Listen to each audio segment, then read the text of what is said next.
Bismillahirrahmanirrahim. Assalamualaikum warahmatullahi wabarakatuh.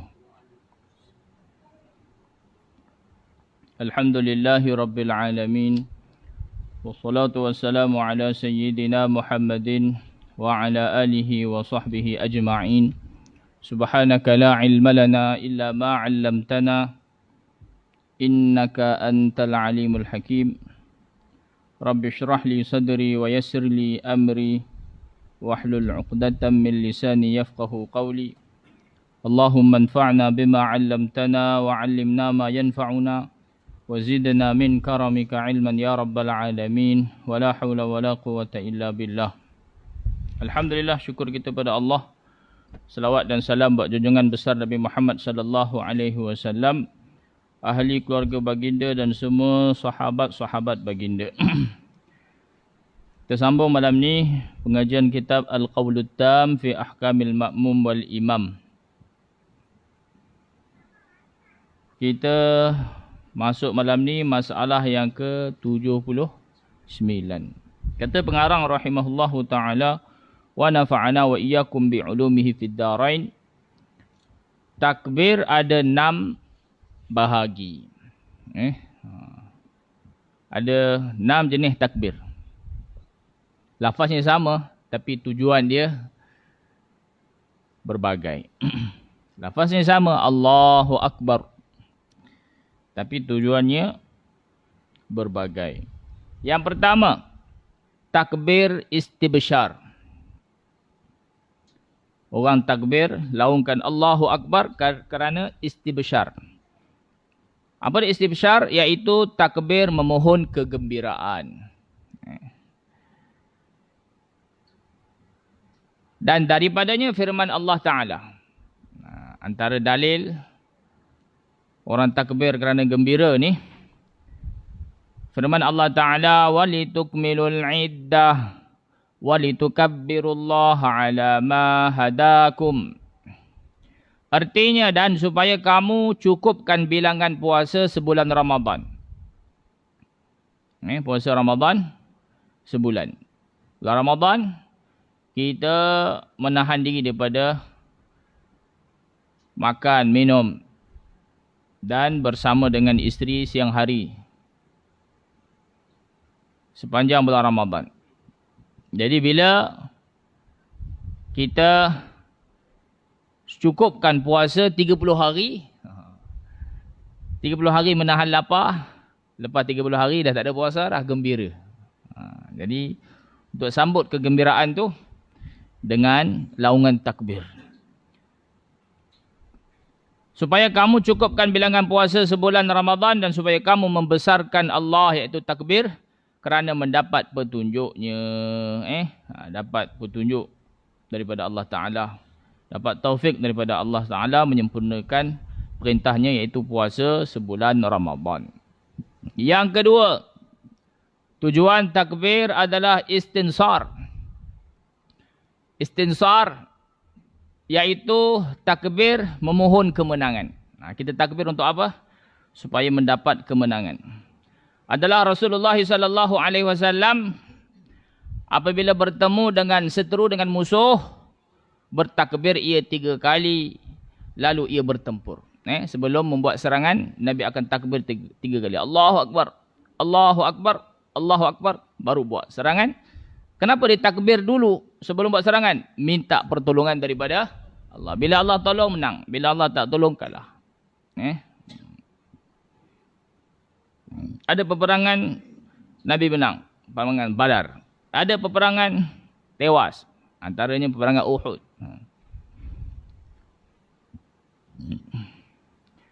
Yang ketiga, takbir kerana memadam api. Bila berlaku kebakaran, nak buat apa? Takbir. Apa tujuan takbir? Supaya api padam.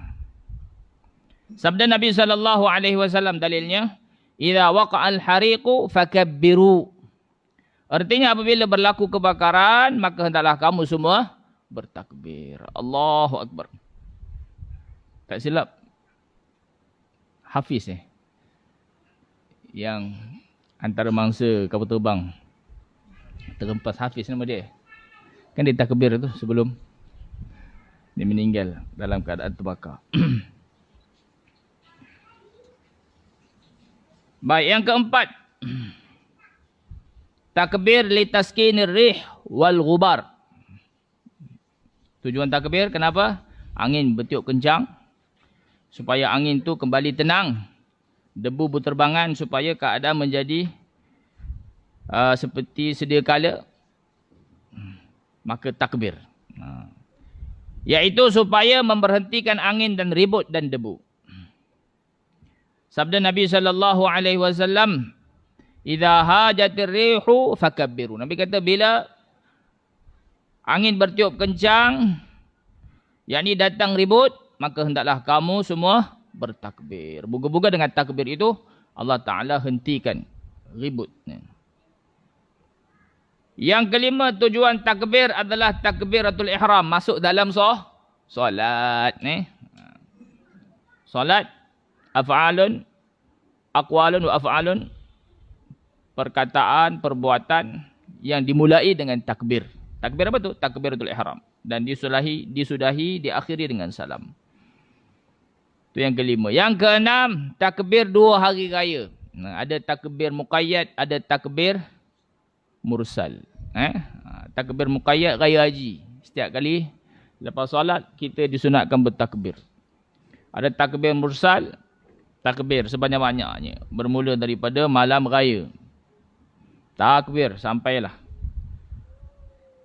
apa dia solat raya. Takbir 2 hari raya. Itulah dia 6 jenis takbir. Habis masalah yang ke-79, masuk masalah yang ke-80.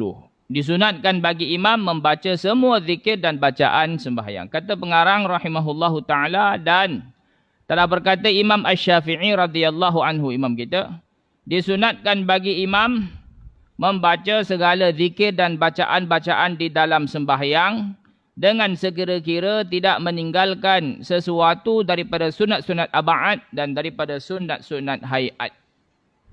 Segala sunat dalam solat sama ada ab'ad, tahiyat awal, selawat atas Nabi dalam selawat, dalam tahiyat awal, selawat kepada Nabi, selawat kepada keluarga Nabi, dalam tahiyat akhir, baca doa kunut dalam solat subuh, tu sunat ab'ad. Buat sunat hayat. Sunat hayat takbir intiqalat.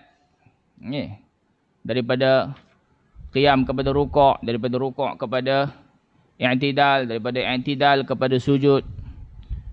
Daripada sujud kepada duduk antara dua sujud, duduk antara sujud kepada sujud yang kedua, daripada sujud kedua naik lagi kepada qiyam dan seterusnya. Itu dipanggil takbir intiqalat, sunat hayat. Lagi bacaan lepas takbiratul ihram sebelum baca Fatihah, itu hayat. Doa iftitah, baca ta'awudz, baca surah lepas Fatihah rakaat pertama, rakaat kedua, itu sunat hayat. Bacaan dalam rukuk, bacaan dalam i'tidal, bacaan dalam sujud, bacaan antara dua sujud, itu semua sunat hayat. Buat semua, jangan ditinggalkan. Cuma ada perkara sunat itu adna, kurang, paling pendek.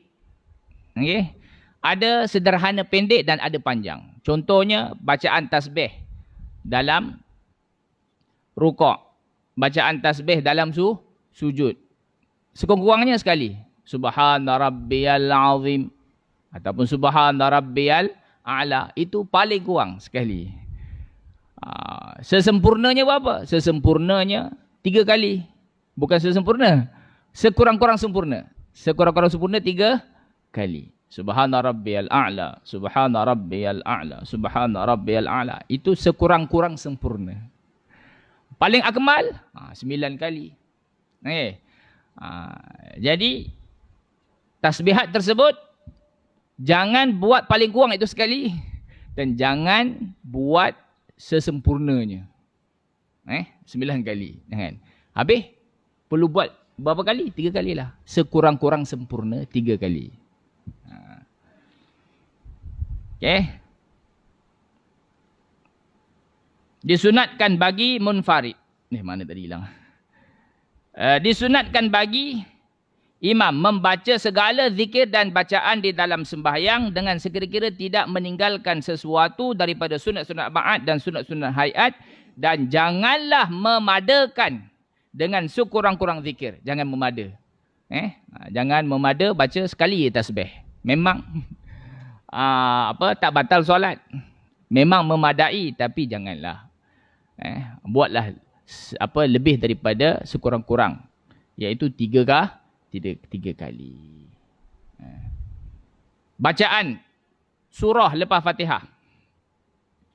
Baca satu ayat pun dikira baca surah. Qul a'udzu waladdallin amin. Kemudian baca apa? Qul a'udzu birabbin nas. Allahu akbar. Dikira ke baca surah? Dikira ke lakukan sunat hayat? Ya, dikira. Tapi itu paling kurang. Jangan buat paling kurang. Buatlah sekurang-kurang sempurna. Surah pendek bacalah dengan sempurna. Kalau a'udzubillah baca sampai habis. Qul huwallah baca sampai habis. Itu adna. Tapi jangan pula buat akmal. Surah Baqarah satu surah. Itu akmal baca satu juzuk. Ingatlah. Dia kata jangan memadakan dengan sekurang-kurang zikir dan bacaan yang ringkas, dengan tidak mengambil dan menguasai bacaan yang paling akmal, paling sempurna. Maknanya kena buat yang sederhana, pertengahan. Tasbihat buat yang sederhana. Bacaan surah lepas Fatihah pun buat yang sederhana. Ini bagi siapa ni? Ini bagi imam. Bukan bagi orang yang sembahyang sendiri. Bagi imam, dia kena ambil yang pertengahan. Sederhana. Apa hukum dia? Ambil yang sederhana bagi imam ni. Hukumnya adalah sunat. Buat dapat pahala, tak buat tak dia azab. Masalah yang ke-81. Ini untuk orang yang sembahyang sendiri. Yang tadi, untuk tu imam. Tak disunatkan, baca terlalu pendek. Tak disunatkan juga terlalu panjang. Yang disunatkan adalah sederhana. Itu bagi imam. Adapun bagi orang yang sembahyang sendiri, disunatkan bagi munfarid membaca surah-surah yang panjang. Nabi SAW sembahyang tahajud, baca satu rakaat sampai hampir 6 juzuk. Baca surah Baqarah, baca surah Ali Imran, baca surah. Itu sembahyang sunat, sembahyang sendiri.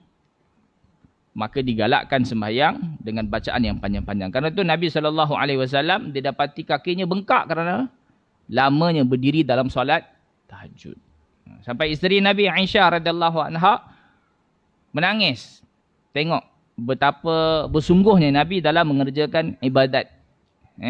Ibadat sunat ni. Di tengah malam. Sampai bengkak kaki. Menangis. Tidakkah Allah dah ampun dosa tuan, dosa yang telah lalu, dosa yang akan datang? Nabi kata, takkah patut aku jadi satu orang hamba yang bersyukur? Bersyukur tu cara dia macam mana? Dengan abdikan diri, dengan memperbanyakkan ibadat kepada Allah Ta'ala. Syukur, Allah tambah nikmat, tambah lagi ibadat. Tambah lagi lakukan amalan-amalan yang Allah suka. Allah kata, tak ada cara untuk hamba aku dekat dengan aku melainkan melalui perkara yang aku wajibkan atas mereka. Nak dekatkan diri kepada Allah, kena buat perkara yang wajib. Solat 5 kali sehari tu. Puasa Ramadan, tunai zakat, tunai haji. Buat perkara yang wajib. Kemudian di samping dia buat perkara wajib, dia buat perkara sunat. Bila buat perkara sunat, Allah kata dia jadi kekasih aku. Bila dia jadi kekasih aku, mata dia jadi mataku. Tangan dia jadi tangan aku. Telinga dia. Maksudnya apa? Kata ulama, dia tidak akan bertindak melainkan yang Allah suka. Mata tak tengok kecuali apa yang Allah suka. Telinga tak dengar kecuali apa yang Allah suka. Tak akan cakap kecuali apa yang Allah suka. Tangan tak akan lakukan kecuali perkara yang Allah suka. Kaki tak akan bergerak kecuali ke tempat yang Allah suka. Macam mana nak jadi kekasih Allah ni? Perbanyakkan amal sunat setelah melakukan amalan Kalau buat amalan sunat, nak dekat diri pada Allah, tapi tinggal amalan fardu, tak jadi. Dia tak akan jadi kekasih Allah.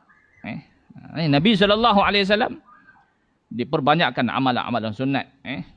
Sampai begitu sekali. Sunat. Disunatkan bagi munfarid, yakni yang sembahyang seorang diri, bahawa ia membaca daripada surah-surah yang panjang dan yang sederhana dan membaca semua zikir-zikir di dalam rukuk dan sujud dan lainnya. Boleh buat lebih. Tasbihat dalam rukuk, dalam sujud, baca lebih daripada 3 kali.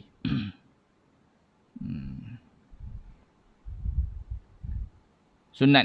Dan berkata pengarang kitab At-Tatimmah dan lainnya, pengarang kitab-kitab lain, makruh hukumnya bagi imam memanjangkan bacaan, melainkan jika disukai oleh para makmum dengan demikian. Imam makruh dia baca surah lepas Fatihah tu surah yang panjang-panjang. Baca ayat yang panjang-panjang. Makruh. Tak makruh bila imam baca ayat panjang. Tak makruh hukumnya bila? Bila makmum semua setuju.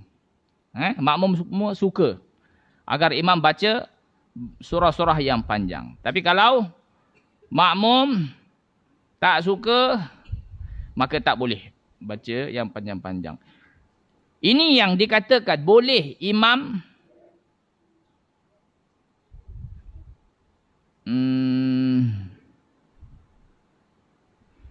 baca bacaan yang panjang bila makmum suka ni, bukan semua makmum. Makmum yang mahsur, yang khusus. Maksudnya masjid tu hanya didatangi oleh orang tu je. Tak ada orang lain yang datang. Macam surau ni. Yang hanya datang sini, hanya orang yang duduk sini je lah. Orang luar tak akan dapat datang semayang kat sini. Sebab nak masuk sini ada apa? Ada guard, ada security. Tak ada keperluan. Tak ada hajat, tak boleh masuk. Jadi orang yang semayang sini adalah orang yang mahsur. Orang tu je. Tak ada orang lain. Satu lagi, masjid berada di laluan, tepi jalan. Maka musafir, dia akan singgah semayang. Jadi orang yang semayang kat situ tidak mahsur, tidak khusus. Ada orang kampung dan ada juga orang yang menyinggah. Jadi kalaulah masjid tu di tempat laluan dan orang selalu singgah semayang, walaupun makmum yang tempatan ni suka imam baca panjang, tetap imam tak boleh baca panjang. Sebab apa? Dia menjadi tempat singgahan orang musafir. Jadi musafir ni dia nak cepat. Jadi kalau imam baca panjang, dah hati dia dah apa? Tak tenang, tak teram. Kerana tu tak boleh. Tak boleh. Boleh tu bila makmum dia adalah orang yang khusus, yang semayang belakang imam tu, dan makmum pula semua sekali nak imam baca panjang-panjang, barulah boleh. Kalaulah makmum walaupun dia adalah makmum yang tetap semayang kat situ, orang lain tak ada semayang situ, dan makmum pula tak suka imam baca panjang sebab makmum sibuk nak urus keperluan harian, hantar anak sekolah, hantar isteri, macam-macam. Nak pergi kerja, dia tak nak imam baca panjang, tapi dia nak berjamaah. Jadi imam tak boleh baca panjang. Kalau baca panjang juga hukum dia makruh. Imam kena baca pendek. Satu mata, satu orang sahabat, Muaz. Nama dia Muaz radhiyallahu anhu. Dia jadi imam, dia baca panjang. Tu ada satu orang di kalangan makmum dia telah mengadu pada Nabi SAW. Aku balik kerja penat, singgah semayang, tengok-tengok Muaz baca panjang. Nabi panggil Muaz, Nabi tegur dia. Afattanun anta wahai Muaz. Apakah kamu ni menimbulkan fitnah? Nabi kata, bila kamu jadi imam, ringkaskan semayang. Tapi bila kamu semayang sendiri, bacalah panjang. Kerana kita tak tahu, makmum kita ada orang yang ada hajat nak cepat. Ada orang yang uzur, tak boleh semayanglah lama. Ada orang tua, ada kanak-kanak, lama sikit menangis. Kalau kejap je boleh tahan lagi. Jadi ra'i makmum semayanglah pendek. Nak semayang panjang, semayang sendiri. Baik.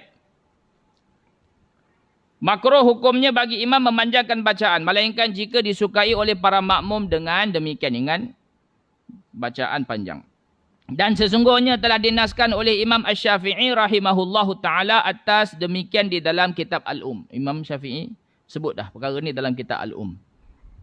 Maka berkata ia siapa? Imam Asy-Syafi'i. Wajib, dalam kitab wajib bagi imam bahawa, wajib lagi. Wajib bagi imam bahawa mentakhfifkan, yakni meringankan, meringkaskan sembahyang. Dan menyempurna. Walaupun ringkas tapi sempurna. Jangan terlalu ringkas sampai tak sempurna. Fatihah baca tak habis. Tahiyat baca tak habis. Sebab apa nak ringkas? Sepatutnya sembahyang 3 rakaat nak ringkas sembahyang 1 rakaat je. Itu tak boleh. Dia kena ringkas dan sempurna. Melainkan apabila sembahyang ia dengan jemaah yang ramai dan mengetahui ia hal mereka sukakan bacaan yang panjang. Ni saya sebut tadi. Makmum dia adalah makmum yang khusus. Tak ada orang lain yang sembahyang bersama dengan dia. Dan makmum tadi suka. Ingin imam baca panjang-panjang. Dan dia tahu perkara tu daripada makmum dia. Maka barulah tidak makruh dia baca dengan bacaan yang panjang, sujud yang panjang, rukuk yang panjang. Maka pada ketika itu barulah disunatkan memanjangkan bacaan. Dan jika diketahui oleh imam bahawa para makmum sukakan bacaan yang panjang, tetapi masjid terbuka. Masjid berada di tempat laluan orang terbuka. Orang lalu singgah sembahyang. Tapi makmum yang di kalangan orang tempatan ni suka imam baca panjang. Tapi masalahnya masjid tu masjid terbuka. Masjid di laluan orang ramai. Terbuka kepada orang ramai dengan sekira-kira mungkin ada orang lain datang setelah ia, iaitu imam itu masuk berjamaah dengan mereka. Maka dengan keadaan ini pun hendaklah ia meringankan, meringkaskan sembahyangnya juga. Dan janganlah memanjangkan. Habis masalah yang ke-81. Masuk masalah yang ke-82. Masih lagi berkisar tentang apa? Bacaan imam dalam solat panjang. Fatwa Ibnu Salah pada masalah memanjangkan bacaan di dalam sembahyang berjamaah. Tersebut di dalam fatwa Syekh Abu Amr bin As-Salah, jika para makmum yang hadir di dalam sembahyang jemaah itu sukakan bacaan panjang, melainkan seorang dua sahaja yang tidak suka, yang datang 20 orang. Itulah makmum yang sering datang solat berjemaah. Daripada 20 orang ni, 2 orang tak suka imam baca panjang. 18 lagi semua nak imam baca panjang. Itu macam mana? Imam nak baca panjang ke ra'i 18 orang ataupun baca pendek ra'i 2 orang tu. Ini pendapat Ibnu Salah. Melainkan seorang atau dua sahaja yang tidak suka dipanjangkan bacaan. Kenapa dia tak suka? Adalah sebab dia. Sebab dia sakit atau sebagainya. Tak larat sembahyang panjang-panjang. Nak sembahyang sendiri, rugi. Pahala sikit. Sembahyang berjemaah dapat 27 banyak. Nak sembahyang jemaah tapi tak nak imam baca panjang. Berapa orang? Seorang ataupun 2 orang je yang tak suka. Yang lain semua suka. Maka kata Ibnu Salah, maka hendaklah ditelik lebih dahulu.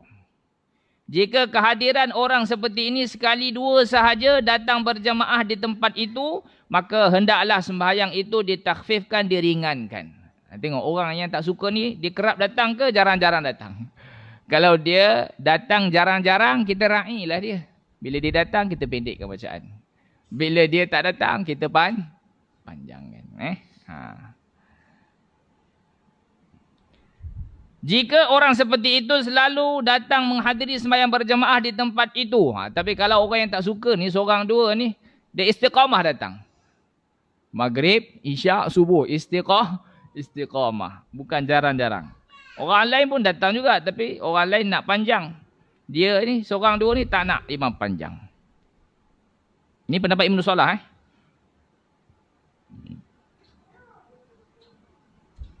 Maka hendaklah sembahyang dipanjangkan kerana meraihkan bagi hak para makmum yang redha dipanjangkan sembahyang. Sikit seorang dua yang tak suka. Yang lain semua suka. Takkanlah kita nak raih dia je. maka ra'ilah yang ramai. Baca panjang. Walaupun seorang dua ni tak suka. Ini kalaulah dia adalah orang yang istiqamah datang berjamaah. Dan hak mereka tidak luput. Hak orang ramai nak imam baca panjang tu tak luput. Ini pahala mereka tidak hilang dengan sebab kehadiran seorang dua. Itu yang tidak sukakan sembahyang itu dipanjangkan. Ini pendapat Ibnu Salah, dan pendapat ini telah disokong oleh Imam An-Nawawi, dan berkata Imam Nawawi dan huraian Ibnu Salah pada masalah ini adalah baik dan juga jelas. Maknanya Imam Nawawi pun setuju dengan pendapat Ibnu Salah. Kalaulah orang yang datang masjid itu adalah orang yang khusus, sebahagian besar suka imam baca panjang, segelintir dia tak suka. Dan segelintir ni, kalaulah dia jarang-jarang datang, maka kita ra'i dia. Waktu dia datang, kita baca pendek. Dia tak datang, kita baca panjang. Tapi kalau dia istiqamah datang, tak pernah miss, memang sebahagian besar waktu dia datang je, maka tak perlu kita ra'i keinginan dia, bahkan kita ra'i keinginan makmum yang ramai. Baca dengan panjang. Ini pendapat Ibnu Salah.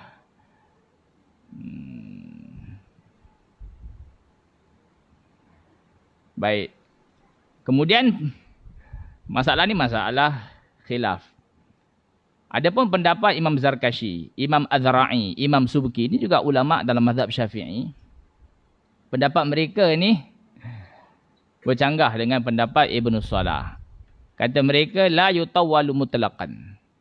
Tak boleh panjangkan. Tak kiralah makmum yang tak suka tu datang jarang-jarang ataupun datang kerap. Tak boleh panjang, kena ra'i, iaitu imam perlu baca dengan pendek.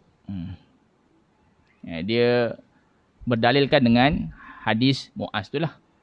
Yang tak suka Muaz baca panjang tu, laki seorang tu je. Jadi dia mengadu kat Nabi, Nabi panggil Muaz, Nabi kata, apakah kamu nak menimbulkan fitnah di kalangan masyarakat? Itu dalil dia. Kemudian alasan ni lagi, dia kata, kalaulah imam tetap baca panjang, padahal ada di kalangan makmum walaupun bilangannya kecil yang tak suka imam baca panjang, bila imam panjang ni menyebabkan mereka ni daripada istiqamah datang, dia akan jadi apa? Tak datang. Ini satu perkara yang tak baik lah. Sepatutnya kita menggalakkan orang datang solat berjamaah dengan cara kita panjangkan, sehingga orang yang tak suka ni tak datang. Jadi kita telah menyebabkan orang termahrum daripada dapat fadilat solat berjamaah. Itu pendapat Imam Zarkashi, Imam Azra'i dan juga Imam Subki. Habis. Masuk masalah yang seterusnya, 83. Disunatkan bagi imam menunggu orang yang hendak masuk sembahyang di belakangnya. Makmum ni ada yang datang awal, ada yang datang lewat. Jadi kena ra'i juga makmum yang lewat ni. Jika ra'i macam mana tu? Macam ni ra'i dia. Jika imam berasa di dalam rukuknya atau tasyahud akhir. Bila nak ra'i tu, orang yang datang lewat ni dalam rukuk dan juga dalam tasyahud akhir. Dalam rukuk supaya makmum yang datang lewat ni dapat rakaat. Bila dapat rukuk bersama imam, maka dapat rakaat. Ra'i tunggu imam yang lewat, makmum yang lewat ni ketika tasyahud akhir supaya dia dapat berjamaah. Tak dapat rakaat, dia dapat berjamaah. Jadi kalau dia takbir pada duduk tahiyat akhir bersama imam, dah dapat duduk. Kemudian imam pun bagi salam, maka dia dapat fadilat berjamaah. Ini dua tempat ni perlu ra'i. Makmum yang lewat. Jika imam berasa di dalam rukuknya ataupun tasyahud akhirnya, ada orang yang hendak masuk sembahyang di belakangnya. Tak kira lah dia rasa tu macam mana. Bunyi pintu, terbuka orang masuk ke, bunyi suara ke, bunyi tauk langkah ke. Kalau surau-surau yang kayu tu kan, bila orang berjalan bunyi kedegek. Bila dia rasa ada orang masuk nak menyertai solat berjamaah dengan dia, maka disunatkan baginya, bagi imam ini menunggu orang itu. Kena tunggu. Bukan kena lah, maknanya sunat dia tunggu. Bukan wajib, sunat. Itu pun dengan beberapa syarat. Nak tunggu ada syarat dia. Satu, seperti berikut. Jangan bersangatan lama masa menunggunya. Dia masuk, dia saling kain dulu. Lepas tu pergi ambil uduk. Tu lama. Kesian makmum yang tengah rukuk ni. Okay. Jangan terlalu lama masa. Yang kedua, jangan membezakan di antara orang-orang yang hendak masuk itu sama kalah di antara orang syarif mulia dan tidaknya. Dia tak membezakan. Kalau gulungan dia masuk, dia tunggu. Kalau puak lain masuk, dia tak tunggu. Tak boleh macam tu. Imam, dia kena ra'i semua. Sama ada yang menjadi pengikut dia ataupun tidak. Siapa saja masuk, dia ra'i. Dia tunggu. Supaya orang yang masuk tu dapat rakaat ataupun dapat fadilat berjamaah. 3. Hendaklah penungguan itu dengan qasad taqarrub, yakni menghampirkan diri kepada Allah Ta'ala. Bukan kerana perhubungan kasih mesra kepada makhluk. Tujuan ditunggu tu kerana nak dapat redha Allah. Nanti bila aku tunggu, orang ni dapat apa? Dapat rakaat. Orang ni dapat berjamaah, fadilat berjamaah. Jadi kerana Allah semata. Bukan kerana keduniaan. Dia ni ayah aku kena tunggu. Dia ni bukan ayah aku, bukan keluarga aku, tak payah tunggu. Tak boleh macam tu.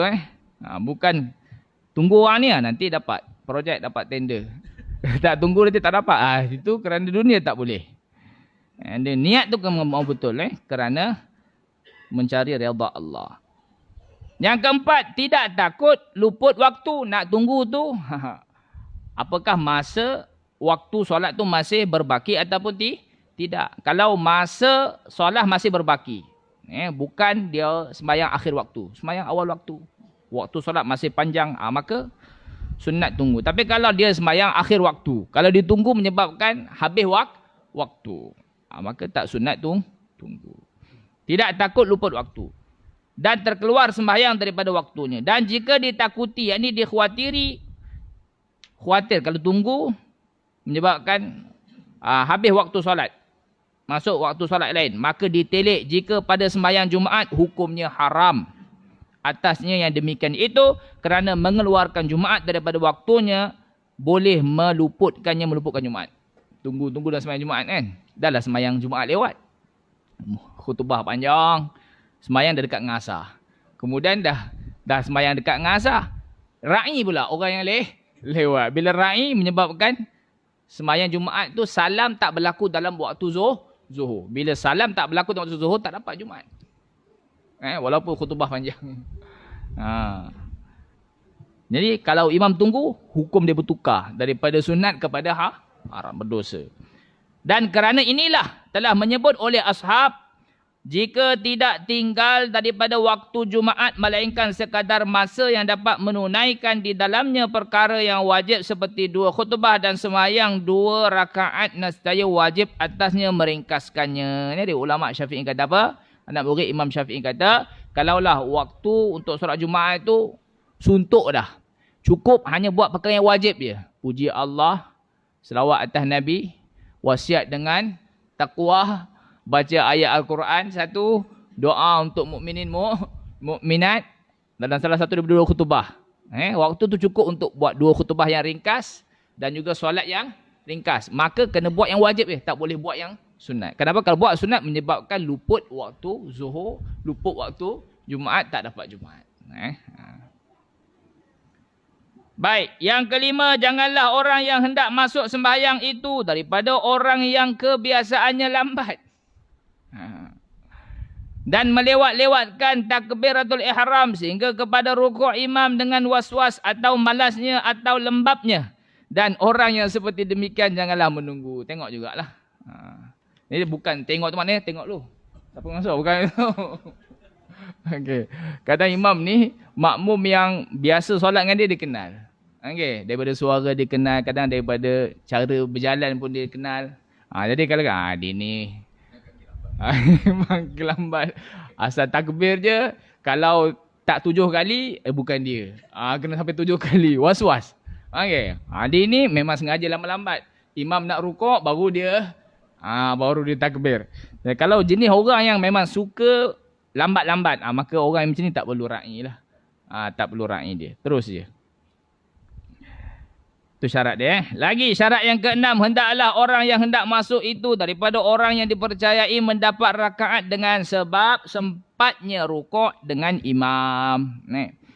Dan jika ia bukan daripada orang yang dipercayai mendapat rakaat, maka janganlah menunggu sama sekali kerana tunggunya tidak ada faedah baginya. Bila dia masuk, dia takbir, kemudian dia rukuk. Bila dia rukuk, dapat rukuk bersama imam, maka dapat rakaat. Tapi kalau dia ni jenis tak ada ilmu, angkat takbir lambat. Lambat-lambat. Ataupun lepas takbir bukan nak terus rukuk. Lepas takbir dia baca dulu doa iftitah, dia baca dulu Fatihah. Jadi kalau kita tahu orang yang nak masuk solat ni macam ni keadaannya, sifatnya, perangainya, maka tak perlu tunggu. Tunggu pun tak ada faedah. Baik, yang ketujuh, hendaklah, ini syarat dia, hendaklah sembahyang orang yang hendak masuk itu terkaya daripada qada. Dan jika sembahyangnya berkehendak kepada qada, seperti sembahyangnya kerana hormat waktu, maka janganlah tunggu. Contoh, sembahyang hormat waktu, sembahyang dalam keadaan tak ambil wuduk, tak tayamum. Kenapa? Air tak ada nak ambil wuduk. Nak tayamum, debu tanah tak ada. Jadi orang yang sembahyang kerana menghormati waktu ni, solat dia tu kena ulang balik bila dia dapat bersuci dengan wuduk ataupun dengan debu tanah, dengan tayamum. Jadi ini susah ni kita nak tahu dia ni solat kena qada ke tak, kena ulang balik ke tak. Kalaulah imam tahu. Kalau imam tahu orang yang baru nak masuk menyertai solat berjamaah ni ketika dia sedang rukuk tu, dia kena ulang balik solat tu sebab dia solat tanpa wuduk ataupun tanpa tayamum, maka tak perlu tunggu. Tak ada faedah. Sebab apa? Kok mana pun dia dapat rukuk bersama imam ke, dia tak dapat ke, dia dapat duduk tahiyat akhir bersama imam ke, tak dapat, tetap dia kena ulang balik. Bila keuzuran dia tu hilang. Isyak dah. Masalah ke 84 panjang, cukup dulu setakat ni. Wallahu a'lam. Allah, ada surat ke dah? Allah.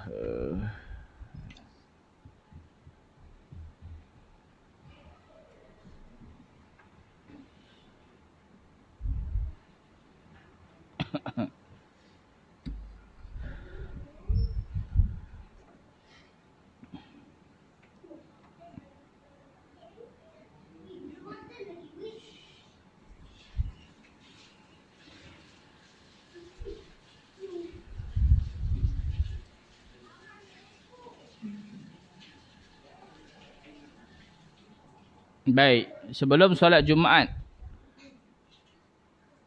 adakah solat qabliyah? Solat qabliyah sebelum solat Jumaat. Ya. Macam sembahyang Zuhur. Sebelum sembahyang Zuhur ada solat qabliyah dan juga ba'diyah. Ada qabliyah, ada ba'diyah. Jumaat pun sebelum solat Jumaat ada qabliyah dan ada ba'diyah. Cuma qabliyah ba'diyah ni buat sebelum imam naik atas apa? Atas mimbar. Sebelum imam naik atas mimbar. Tempat kita biasalah orang buat kan. Bilal akan azan yang pertama. Bila Bilal selesai azan yang pertama, apa makmum buat? Semuanya bangkit solat apa? Qabliyah Jumaat. Lepas tu Bilal azan yang kedua, barulah khatib naik atas mimbar. Jadi bila khatib naik atas mimbar, orang yang dah ada dalam masjid, waktu khatib atas mimbar dia dah tak boleh bangun dah untuk solat qabliyah. Nak solat sebelum imam, sebelum khatib naik atas mimbar. Adapun kalau dia baru masuk, bila dia baru masuk, walaupun khatib tengah baca khutbah, jangan dia duduk sehingga dia solat dulu 2 rakaat. Nabi SAW tengah baca khutbah, tengah beri khutbah, bukan baca. Zaman Nabi tak ada baca, tak ada teks. Zaman Nabi semuanya irtijal. Nabi sampaikan khutbah. Ada satu orang sahabat, dia datang lewat, dia masuk masjid, kemudian dia terus duduk. Nabi SAW tegur dia, bangun, solat dulu 2 rakaat. Maka dia pun bangun sembahyang. Jadi ulama kata Sembahyang masa kalau kita datang lewat, khatib dah naik atas mimbar, khatib dah berkhutbah, maka kita masuk, jangan kita duduk. Jangan tu bukan makna haram. Maknanya sunat kita tunaikan hak masjid. Hak masjid apa dia? Solat tahiyatul masjid. Hak rumah apa dia? Bila kita masuk bagi salam. Hak masjid bila kita masuk, jangan kita duduk sehinggalah kita solat dulu tahiyatul masjid 2 rakaat. Dan sembahyang yang kita tunaikan semasa khatib tengah berkhutbah tu hendaklah ringkas. Jangan panjang. Buat yang wajib sahaja. Sebab apa? Beri keutamaan kepada mendengar khutbah tu. Kalau kita baca panjang, kita tak akan dengar khutbah. Jadi kalau kita pendek, kita boleh dengar khutbah. Kemudian nanti selesai sembahyang Jumaat, kita buatlah ba'diyah Jumaat. Okey. Sama, Jumaat dengan Zuhur ni sama. Ada qabliyah, ada ba'diyah. Kemudian bagaimana niat solat bila kita qada, kita bangun subuh lewat, waktu subuh dah habis. Sekarang matahari dah terbit. Nak niat apa? Niat sembahyang subuh ya. Saja aku sembahyang fardu subuh kerana Allah Taala. Allahu Akbar. Walaupun kita tak sebut qada, dia memang qada lah. Bila kita sembahyang di luar waktunya, namanya adalah qada. Bila kita solat di dalam waktu, dia adalah tunai. Walaupun kita tak niat tunai, kita solat dalam waktu, kita tak niat tunai, dia jadi apa? Jadi qada. Tak, bila dalam waktu dia adalah tunai. Bila dia di luar waktu, automatik walaupun kita tak sebut qadaan, dia tetap qada sebab dia berada di luar waktu.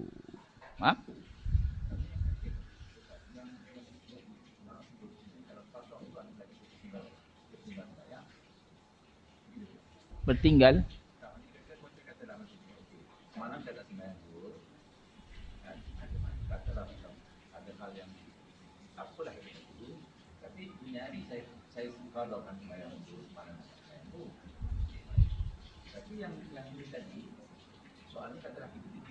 Hari yang sama.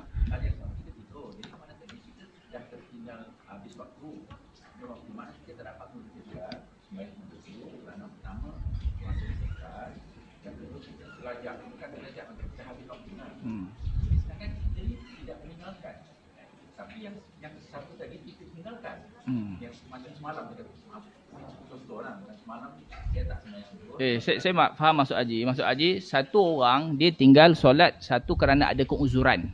Yang kedua, dia tunaikan dia tak tunaikan solat kerana uzur. Contohnya tidur. Sedar-sedar matahari dah terbit.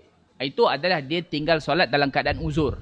Satu lagi dia tinggal solat dalam keadaan tanpa uzur. Ni dah masuk waktu. Nantilah hampir habis waktu. Maknanya dia tengah tinggalkan solat tanpa uzur.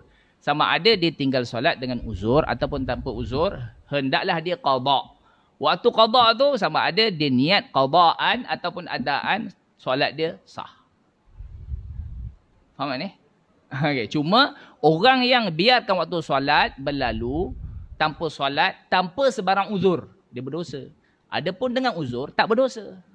Okay. Dia tidur, memang tak sedar. Sedar-sedar dah pukul 7.30. Habis dah waktu subuh. Berdosa tak dia? Tak berdosa. Yang wajib atas diri dia apa? Solat lah. Niat dia terpulang. Nak niat qadaan boleh, tak niat qadaan pun boleh. Okay. Tapi tak bolehlah niat tunai. Sebab itu bukan waktunya. Tunai ni hanya solat dalam waktu. Sekarang ni waktu dah habis. Jadi kita sahaja aku solat fardu subuh kerana Allah Ta'ala. Okay. Walaupun kita tak niat qadaan, dia tetap jadi apa? Jadi qada sebab dia di luar waktu. Kalau kita sembahyang dalam waktu, walaupun kita tak sebut adaan, dia jadi apa? Dia jadi tetap adaan sebab dia dalam waktu.